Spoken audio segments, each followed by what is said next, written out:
Doctor Enrique París, muchas gracias por estar con nosotros. Buenos días. Buenos días, Ramón. O buenas tardes, realmente, porque ya pasamos las 12. Un gusto estar acá, Ramón. Se sigue, pese a que el calendario publicado, no es verdad, de la vacunación, contemplada lunes a viernes, a los grupos mayores, no es verdad, pero ayer y hoy se ha seguido vacunando. Sí, ayer, afortunadamente, 60 municipios siguieron vacunando en forma voluntaria. Obviamente los funcionarios trabajaron en forma voluntaria y de acuerdo con el alcalde, y ahora estamos viendo que en el grupo 10 también se siguen vacunando, y la cifra, que es una primicia obviamente porque me la acaban de entregar, a ver, hasta el momento llevamos 597.735 personas vacunadas.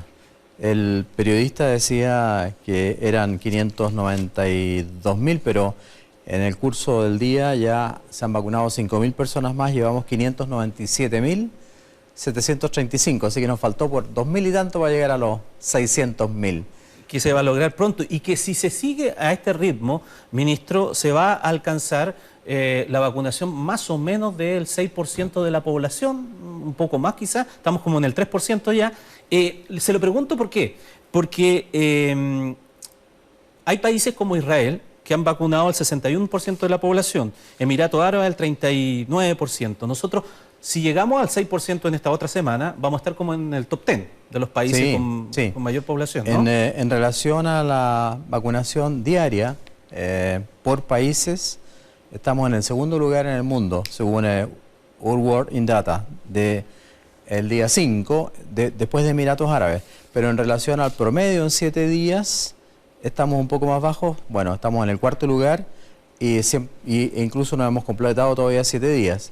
Y esto obviamente nos alegra mucho, ha sido muy destacado a nivel mundial la capacidad del sistema de atención primaria, porque esto es una felicitación para los alcaldes, alcaldesas, la atención primaria, sobre todo el personal de salud de atención primaria, y obviamente que las vacunas las entregó el PNI, el Plan Nacional de Inmunización del Ministerio de Salud, pero esto realmente es un récord muy importante. Y me siento muy alegre, obviamente. Conocemos el calendario, fue público, lo hemos difundido bastante en los medios de comunicación, para lo que queda de toda esta otra semana, ¿no es verdad? Después de eso, ministro, ¿qué viene? ¿Qué grupos son los que se van a realizar? Después de eso, igual vienen los grupos por edad, obviamente hasta llegar a los 60, y vienen los pacientes con comorbilidades, es decir, los pacientes que tienen diabetes, que tienen hipertensión, que tienen cosas complicadas, porque sabemos que esos pacientes, si se llegan a enfermar, se enferman gravemente y además caen en la unidad de cuidado intensivo. ¿Eso independiente de su edad? Independiente de su edad, claro. Seguimos con la edad y agregamos pacientes con comorbilidad. ¿Y ellos tienen que certificar su condición de qué manera? No, yo creo que nosotros confiamos plenamente en la palabra de las personas, porque he visto que algunos están desesperados por conseguir certificados y qué sé yo. En el lugar donde uno se va a vacunar, normalmente es el lugar donde se atiende. Por lo tanto, el personal sanitario del consultorio, del CEFAM, va a conocer su identidad, y si va a consultorios privados en convenio, porque tenemos también consultorios privados en convenio, también van a conocer su patología. Ahora, si puede llevar un certificado está bien, pero nosotros vamos a confiar en la palabra de la persona. ¿Por qué no vamos a confiar? ¿Por qué va a ir a vacunarse sin una razón específica? Así que con tranquilidad, todos los pacientes con comorbilidad. Además se agregan la próxima semana personas que tienen que ver con las funciones críticas del Estado. ¿Como cuáles, por ejemplo? Por ejemplo, los jueces, por ejemplo, algunas personas de los ministerios, gente de la presidencia, pero están ahí también incluidos otros personas, no inmediatamente, pero que quiero destacar, porque leí en el Mercurio hoy día una crónica al respecto. Por ejemplo, la gente de los puertos está considerado entre los grupos prioritarios, no para la próxima semana, pero en adelante.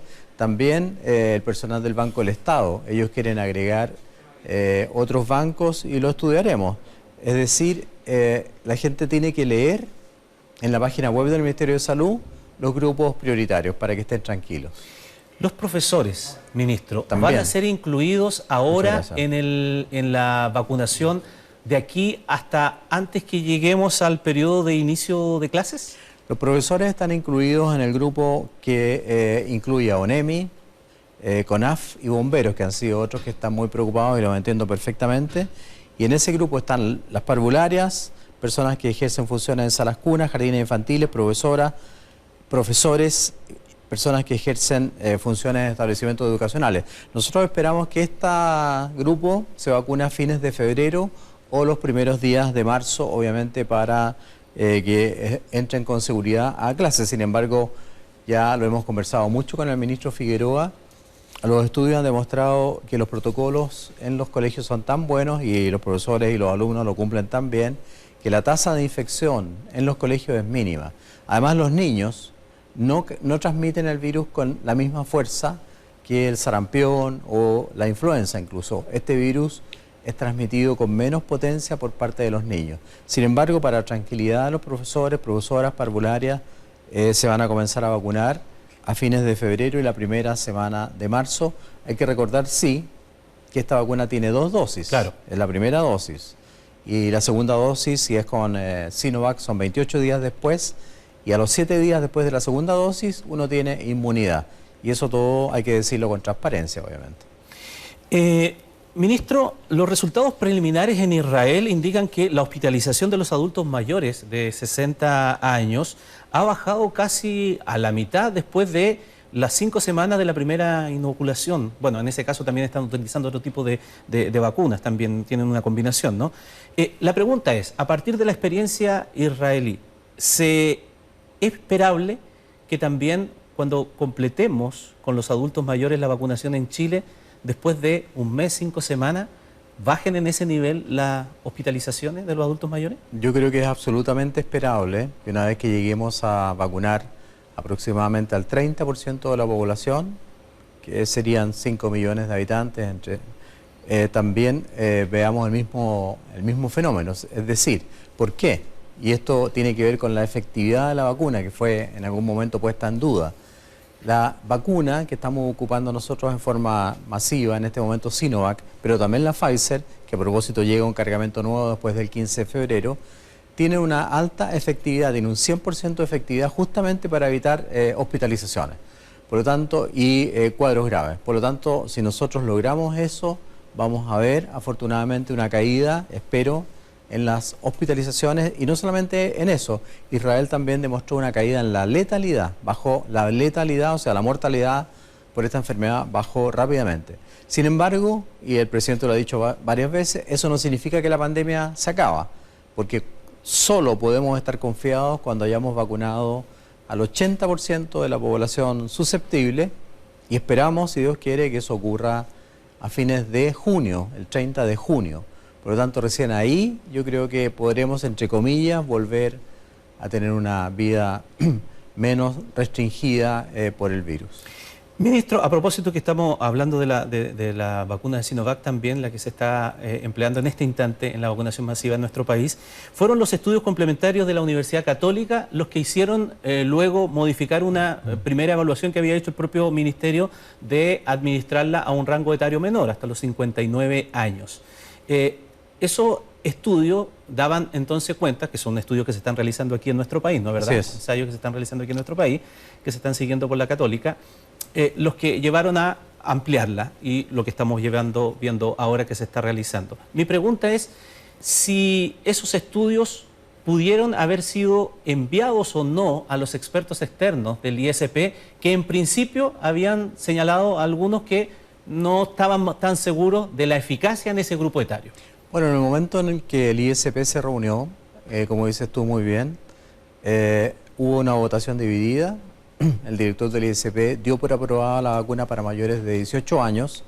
Sin embargo, el Ministerio de Salud tomó la precaución de observar esa votación porque había gente que no estaba de acuerdo y esperar más estudios. No solamente llegó el estudio de la Universidad Católica, Ramón. ¿Ya? El estudio de la Universidad Católica es un estudio complementario que se está llevando a cabo acá en Chile, sino que la revista Lancet publicó un estudio donde asegura un 90 y tanto % de efectividad de la vacuna y dice claramente, se demuestra una eficacia, o sea, una respuesta de inmunogenicidad muy alta en los mayores de 60 años. Y ayer, lo leí anoche realmente en la prensa internacional, un estudio chino también asegura lo mismo, un aumento enorme en la respuesta inmunitaria en mayores de 60 años. ¿Por qué esto se ha demorado? Porque obviamente la población mayor de 60 años o mayor de 70 entró más tarde en el estudio, pero todo, y le quiero dar toda la tranquilidad a la población, los estudios demuestran que la vacuna tiene una inmunogenicidad altísima. Nunca se puso en duda la seguridad. La seguridad siempre se votó y estuvo muy, muy aprobada, pero habían algunas dudas con la inmunogenicidad que ya están totalmente aclaradas. Revista Lancet, publicaciones en China, antecedentes de la Universidad Católica, antecedentes de Indonesia, antecedentes de Turquía y antecedentes de Brasil. Y ahí me quiero detener un minuto, porque cuando Butantan dio a conocer sus resultados, dijo que la vacuna era 100% efectiva para no caer en la UCI, 75% efectiva para los cuadros graves y un 50,8% efectiva para los cuadros muy leves, dice, incluso muy leves. Y eso se interpretó, digamos, esas cifras como quedó en la mente y no es así. Es 100% efectiva para evitar caer en la unidad de cuidados intensivos. Y eso es lo que nos interesa a nosotros como sistema sanitario. Acaba de decir en una respuesta anterior, ministro, que estamos a la espera de que llegue otro cargamento de Pfizer, que es la primera vacuna que llegó a nuestro país. ¿De qué cantidad es? Y junto con esa pregunta, complementariamente, ¿cuándo potencialmente podrían activarse otros convenios que se han anunciado a la espera de que sean aprobados también otros laboratorios en Chile? Nosotros estamos vacunando con Pfizer desde el viernes, porque estamos colocando la segunda dosis de los que recibieron la primera dosis. Como se nos avisó que el segundo cargamento se iba a demorar, nosotros guardamos la mitad de las dosis de Pfizer. No se colocaron todas, al revés de lo que hicimos con Sinovac. Pfizer nos ha prometido recuperar lo que no nos envió a partir del 15 de noviembre en una cantidad aproximada a 400.000 dosis. Así que esperamos que después del 15 tengamos aproximadamente 400.000 dosis más de Pfizer para primera dosis, y yo creo que con Pfizer vamos a ir guardando siempre para la segunda dosis. Pfizer se coloca la primera el día 0 y la segunda el día 21. Sinovac se coloca la primera al día 0 y la segunda al día 28. Hay diferencias con respecto a los esquemas de tratamiento. ¿Y de los otros laboratorios? AstraZeneca, por ejemplo. AstraZeneca, tenemos un convenio a través de la alianza COVAX, que también es una primicia. A mí me llegó la carta de la Organización Panamericana Sanitaria el día jueves, donde AstraZeneca, a través de COVAX, también nos ofrece en un rango de 950.000 a 1.650.000 dosis de vacuna de AstraZeneca, que obviamente para ser usada tiene que ser aprobada también, como con las otras vacunas, y esa es la regla que hemos seguido por el ISP. Ya. Ministro, hay una petición, una presentación que han hecho representantes de personas que viven con VIH. Ellos señalan que el protocolo de vacunación contra el COVID-19 vulneraría el derecho a la confidencialidad de los pacientes, y por esta razón presentaron un recurso de protección contra el Ministerio de Salud. Dicen que en su caso se le está solicitando un certificado médico que acredite el diagnóstico, y eso vulneraría, en su presentación dicen, el principio de confidencialidad que está resguardado por la ley. ¿Tiene conocimiento de ello? ¿Hay alguna acción que desarrollar al respecto? No tengo conocimiento del requerimiento, pero lo voy a estudiar. Sin embargo, en los pacientes con inmunodeficiencias, congénitas o adquiridas, o personas viviendo con VIH en tratamiento, están incluidos entre los grupos de alto riesgo, entre los grupos de comorbilidad, y aquí no se dice nada, porque aquí tengo el documento, no sabía que me iba a preguntar eso de todas maneras, no se dice nada que hay que pedirle un certificado. Eso lo voy a estudiar porque a mí me gusta, obviamente, escuchar todos los requerimientos. No tengo la carta, yo no recuerdo haberla recibido por lo menos hasta el viernes en la tarde, pero lo vamos a estudiar. Obviamente que no se puede, digamos, eso está dentro de la ley de derechos y deberes del paciente. Eso es un diagnóstico que el paciente tiene derecho a guardar en su intimidad, no tiene por qué estar difundiendo su diagnóstico nadie, aunque sea una diabetes, aunque sea una gota. ¿Por qué lo va a decir? Yo digo lo mismo. ¿Por qué le cargan la mano a ellos cuando el paciente con diabetes y con gota también son pacientes? Por lo tanto, hay que respetar totalmente la confidencialidad y el derecho a resguardar su intimidad, así que voy a revisar eso en cuanto tenga la carta. Perfecto. Pero aquí no hay nada de ese tipo. Perfecto. Ministro, respecto de la polémica del medicamento, ya que estuvimos conversando con el alcalde Jadwe hace un instante aquí, ¿tiene algo más que decir el Ministerio de Salud al respecto? No escuché al alcalde Jadwe. La verdad es que él sabe que el medicamento fue autorizado con uso experimental y obviamente que hay varias cosas que tienen que cumplirse cuando hay medicamentos en uso experimental. Los estudios tienen que basarse en los principios científicos aceptados. Lo que me preocupa de este estudio, y tengo antecedentes de que desgraciadamente aquí hay algún tipo de intereses y por eso es que la Contraloría ha pedido información.